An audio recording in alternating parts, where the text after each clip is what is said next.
సమర్పణ.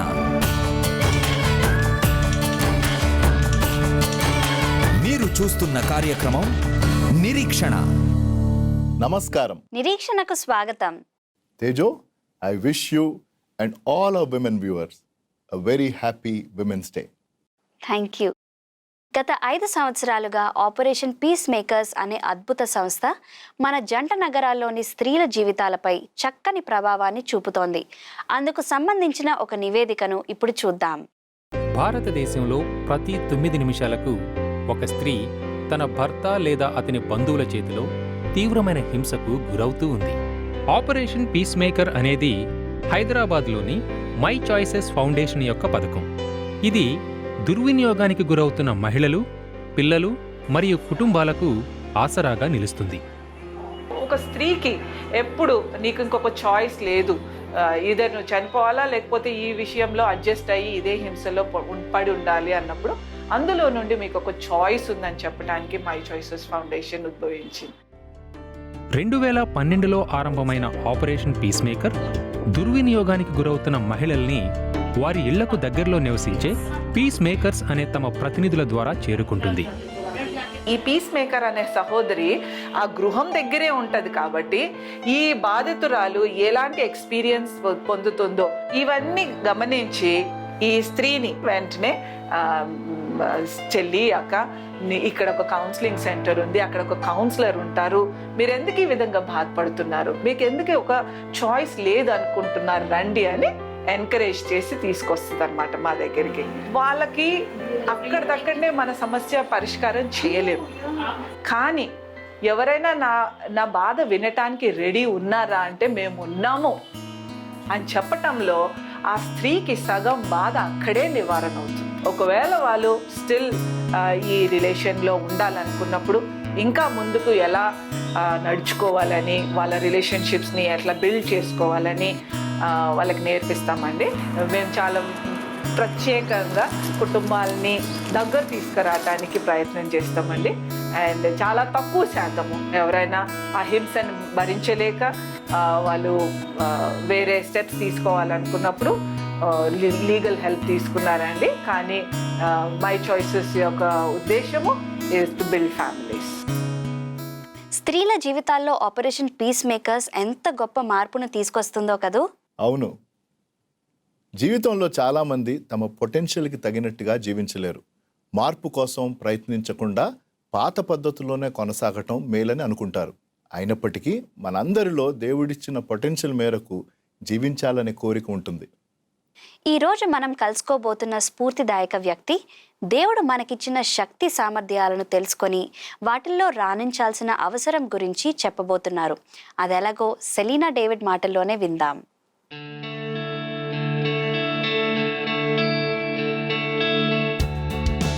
నా పేరు సెలీనా డేవిడ్. నేను హిటాచీ కన్సల్టింగ్లో కంట్రీ డైరెక్టర్గా వర్క్ చేస్తున్నాను. డిసిప్లిన్ క్రిస్టియన్ ఫ్యామిలీలో పెరిగాను. బైబిల్ చదవడం, ప్రేయర్ చేసుకోవడం, చర్చ్కి వెళ్ళడం, ఇవన్నీ సండే స్కూల్కి వెళ్ళడం. కానీ నా లైఫ్లో ఏదో ఒక వ్యాక్యూమ్ ఉండేది.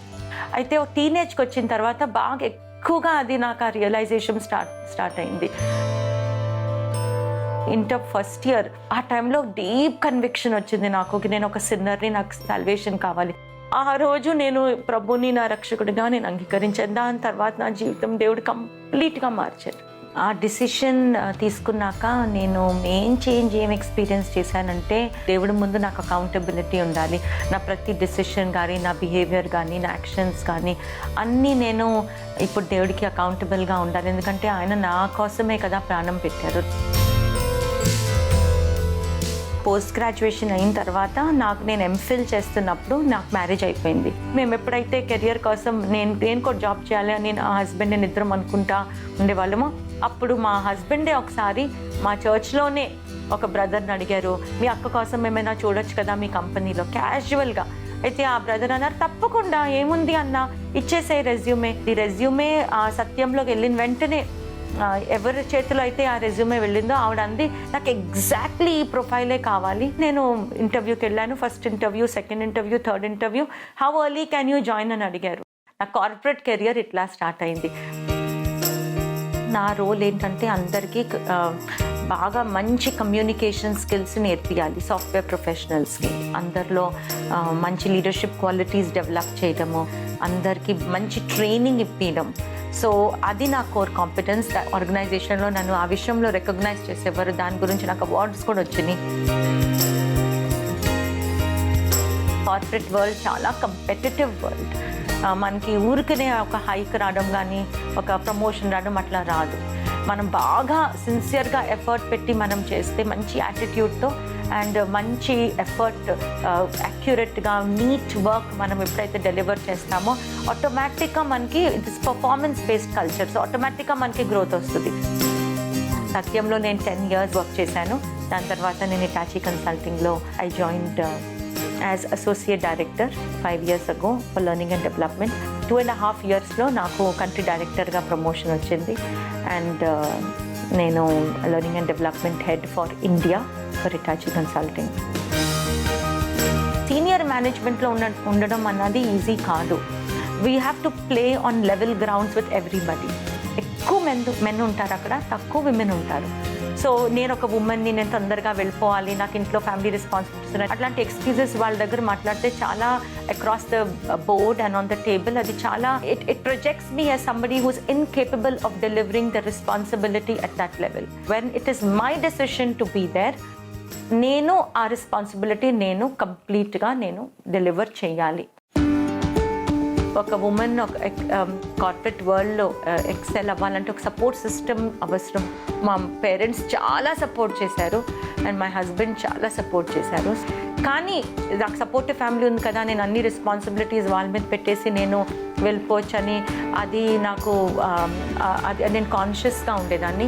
సో మా డాటర్తో టైం స్పెండ్ చేయడం కానీ, తనకి స్టడీస్లో హెల్ప్ చేయడం, లేకపోతే తనకి కుకింగ్ అండ్ అన్నీ ఏ విషయంలో నేను రెస్పాన్సిబుల్గా ఉండకూడదు అని నేను కాన్షియస్గా ఉండేదాన్ని.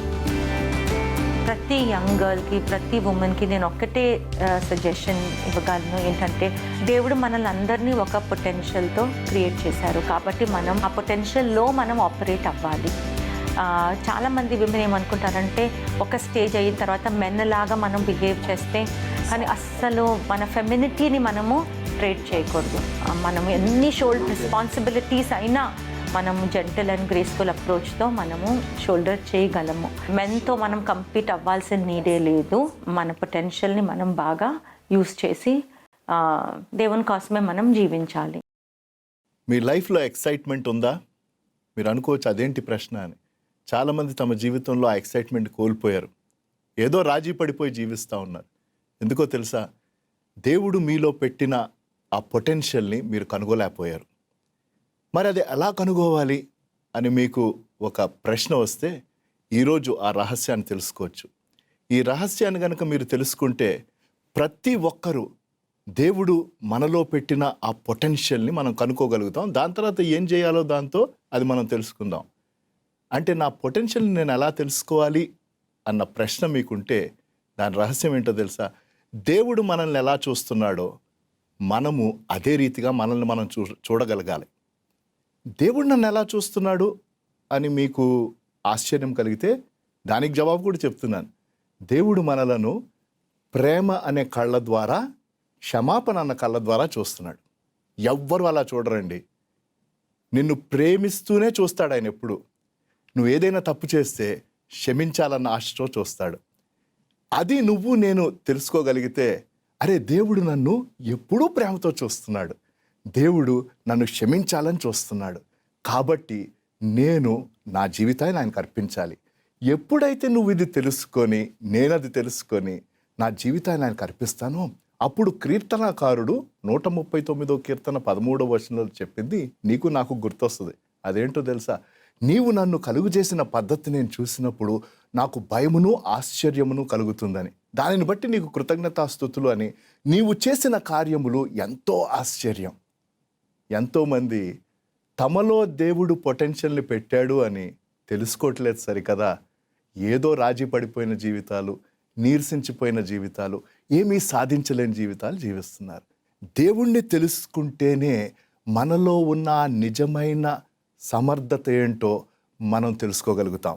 అప్పుడు దేవుని సహాయంతో మనము సాధించగలిగింది ఏంటో తెలుసా? మన ఎదుట పెట్టే గంభీరమైన అవకాశాలు, ఇంగ్లీష్లో పాసిబిలిటీస్ అంటారు. దేవుడు మన ఎదుట అనేకమైన అవకాశాలు ఆయన పెడుతున్నాడు. కానీ దేవుడు పెట్టిన పొటెన్షియల్ని కనుగోలేక, దేవుణ్ణి మరొక రీతిలో చూస్తా, నన్ను ఆయన చూసిన పద్ధతిలో నేను నన్ను చూసుకోలేక, నా ఎదుటున్న అవకాశాలని నేను కోల్పోతున్నాను, ఎంతోమంది కోల్పోతున్నారు. అది జరగకుండా ఉండాలంటే దేవుడు ప్రత్యేకమైన ఉద్దేశం కోసం ప్రత్యేకమైన పొటెన్షియల్ నీలో పెట్టి ఆయన నిన్ను నన్ను అద్భుతంగా ఆశ్చర్యంగా తయారు చేశాడు. అది నువ్వు కనుగొన్నట్లయితే, అది మీరు కనుగొన్నట్లయితే అప్పుడు దేవుడు పెట్టిన ఆ ప్రణాళికను నెరవేర్చవచ్చు. అయితే దానితో పాటు మరొక రెండు విషయాలు, అదేంటో తెలుసా? ఇంగ్లీష్లో యాట్రిబ్యూట్స్ అండ్ ఎబిలిటీస్, ఈ రెండు మనిషిలో ఉంటాయండి. అంటే మనకి ఉన్న వ్యక్తిత్వం మనకి ప్రత్యేకం, అది దేవుడిచ్చాడు. దానిని మనం దేవుని సహాయాన్ని కోరుతూ దేవుని కోసం వాడుకోవాలి. అలాగే ప్రతి ఒక్కరికి ఆయన ఎబిలిటీస్ని ఇచ్చాడు, అవి నేను ఆయన కోసం వాడుకోవాలి. ఈ రెండింటిని ప్రభు నువ్వు పదును చేయి, నువ్వు నాలో పెట్టిన పొటెన్షియల్ని నేను కనుగొని నువ్వు పెట్టిన ఉద్దేశాలు నేను నెరవేరుస్తానంటే అద్భుత కార్యాలు మీ ద్వారా దేవుడు చేయాలని ఆశపడుతున్నాడు. అంతేనండి. ఏదో అలసిపోయినా ఏమీ ఆశలు లేని జీవితాలు జీవించొద్దు. దేవుడు పెట్టిన ఆ పొటెన్షియల్ని కనుగొండి. దేవుడు మిమ్ములను ప్రేమ అనే కళ్ళతో, క్షమాపణ అనే కళ్ళతో చూస్తున్నాడు. ఆయన సన్నిధిలో సమర్పించుకొని మీలో పెట్టిన పొటెన్షియల్ కనుగొని దేవుడు పెట్టిన ఆ ప్రణాళికలు నెరవేర్చాలన్న ఆశతో ముందుకు వెళ్ళండి. మీకోసం మేము ప్రార్థన చేస్తాం. మాతో పాటు కలిసి మీరు ఈ ప్రార్థనలో ఏకీభవించండి. తేజో, కలిసి ప్రార్థన చేద్దామా? తప్పకుండా. మా దయగల దేవ, పరిశుద్ధుడా, నాయన, మీరు మమ్మల్ని ఒక్కొక్కరిని ఎంతో ఆశ్చర్యకరంగా, అద్భుతంగా మా తల్లి గర్భమందు మీరు నిర్మించారు. అది ఎంత గొప్ప విషయం అయ్యా. అయితే మాలో పెట్టిన ఆ పొటెన్షియల్ని మేమందరము కనుగోవాలని ఆశపడుతున్నాం. ఈరోజు ప్రభు ఎంతమంది అయితే తమ జీవితాల్లో ఉన్న ఆ పొటెన్షియల్ని కనుగొని మీరు పెట్టిన ఉద్దేశాలను, ఆ పర్పస్ని నెరవేర్చాలని ఆశపడుతున్నారో వారిని దర్శించి ప్రేమతో వారిని క్షమించి నిత్య జీవాన్నిచ్చి వారి పట్ల మీకున్న ఆ ఉద్దేశాలను, వారిలో పెట్టిన సామర్థ్యతను వాడుకుంటూ నెరవేర్చడానికి గొప్ప కార్యాలు చేయమని యేసు నామములో ఈ ప్రార్థన వేడుకుంటున్నాము తండ్రి. Amen, amen. నేడే యేసుక్రీస్తును మీ జీవితాల్లోకి ఆహ్వానించండి. మీ శక్తి సామర్థ్యాలను తెలుసుకోండి. వాటికి తగ్గట్టు జీవిస్తూ అనేకులకు స్ఫూర్తిదాయకంగా ఉండండి. ప్రార్థన మరియు సలహాల కోసం మాకు ఫోన్ చేయండి. మేము మీతో మాట్లాడతాం, మీకోసం ప్రార్థన చేస్తాం. చూస్తూనే ఉండండి మీ నిరీక్షణ.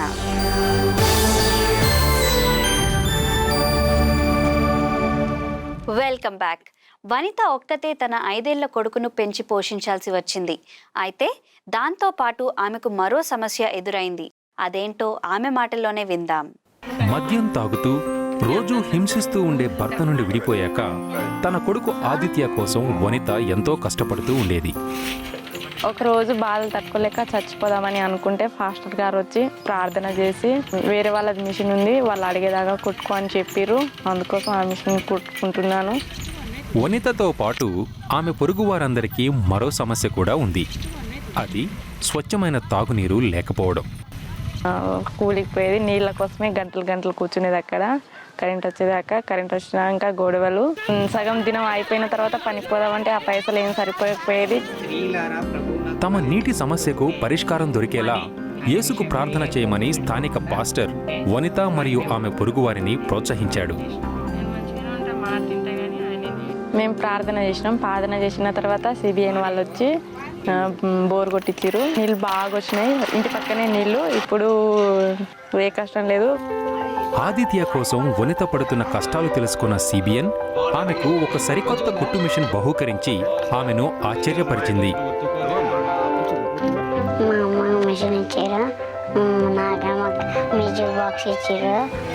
సిబిఎన్ వాళ్ళు వచ్చి మాకు బోర్ వేయించారు, బోరింగ్ వేయించారు, మాకు నీళ్ళు వస్తున్నాయి. నాకు కొత్త మిషన్ ఇచ్చారు, పైసలు కూడా మంచిగానే వస్తున్నాయి. మాకు చాలా సంతోషాన్ని ఇచ్చారు. అందుకోసం సిబిఎన్ వాళ్ళకు చాలా చాలా ధన్యవాదాలు. సిబిఎన్ వనితకు నీటి సదుపాయాన్ని కల్పించడమే కాదు, ఆమెకు జీవనోపాధిని కూడా చూపించింది. మీలాంటి భాగస్వాముల సహాయం వల్ల వనిత లాంటి అనేకులకు మంచినీటి సదుపాయాలు అందించగలుగుతున్నాం. మీలో ఇంకా ఎవరైనా మాతో చేతులు కలపాలని ఆశపడుతున్నట్లయితే వెంటనే మమ్మల్ని సంప్రదించండి. మా చిరునామా CBN foundation, peach tree complex, 3rd floor, block C, Sushant Lok 1, Gurgaon, Delhi NCR 122009. మా వెబ్సైట్ www.cbn.in. మీ సామర్థ్యం అనేది మీ ఆశయం లేదా విజయాన్ని బట్టి ఉండదు.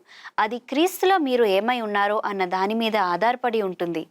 మీరు యేసుక్రీస్తును తెలుసుకొని ఆయన ఉద్దేశాలకు తగినట్లుగా జీవించినప్పుడు మీరు మరింత అభివృద్ధి చెందుతారు.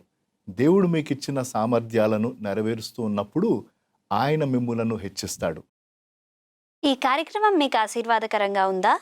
అయితే మీ స్నేహితులు మరియు బంధువులకు ఈ కార్యక్రమం గురించి చెప్పడం మర్చిపోవద్దు. తిరిగి మరో ఎపిసోడ్లో మళ్ళీ కలుసుకుందాం.